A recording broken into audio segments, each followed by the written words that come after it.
things and the best at breaking things, but she is the best of all at breaking into things. And Louisa? She's bad at pretty much everything, but good at being angry. Not to brag, but she's actually world-class at that.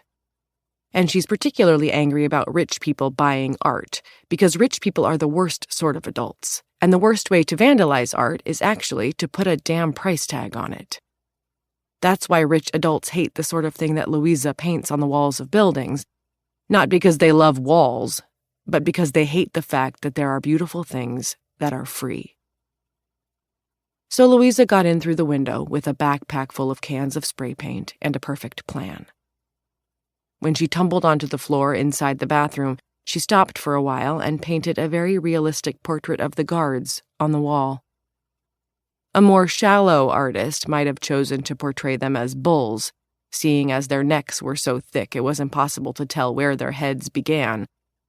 But Louisa would never do that, because she can see inside people. So she painted the guards as jellyfish, because jellyfish, like guards, have neither backbones nor brains. Then she put on a white dress shirt and snuck into the crowd.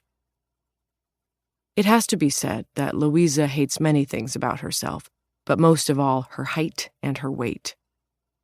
She's wished for many things throughout her childhood, but perhaps none greater than to be smaller.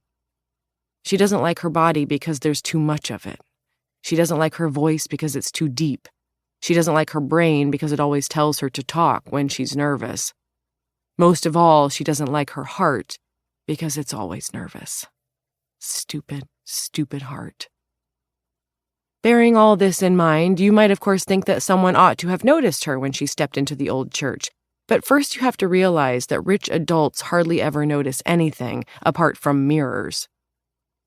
There are expensive paintings hanging on all the walls, each masterpiece followed by an even grander one, but the room is full of people busily trying to see their hairstyles in the reflection of their champagne glasses. One group of cheerful women are taking photographs, not of the art, but of each other. A group of serious men are talking about their favorite paintings, not as works of art, but as investments, as if they were framed banknotes.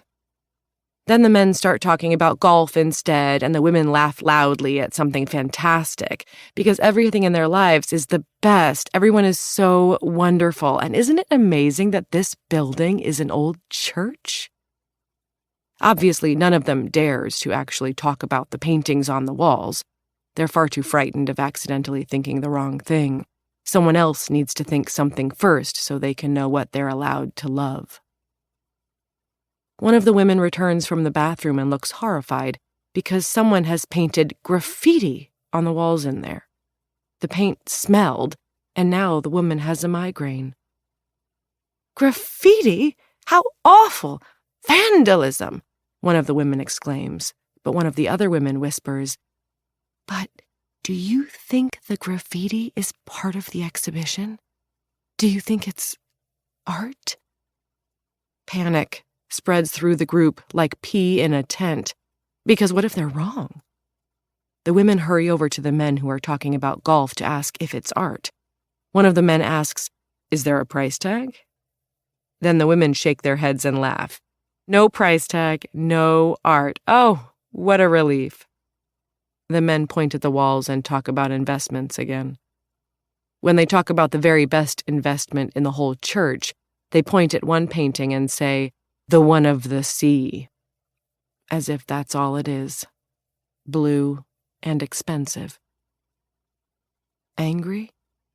Louisa can't understand how she could possibly be anything else. Around the men and women, waitstaff in white shirts circulate, serving hors d'oeuvres, because rich people love tiny food. Everything else should be big, except for taxes and sandwiches. No one looks the waitstaff in the eye. Staff means so little to rich adults that they don't even react to the fact that one of them is carrying a backpack. Louisa moves gently through the crowd. If you've always felt too big, you get pretty good at not being in the way. So it isn't until she catches sight of the painting she's looking for that she suddenly starts to panic.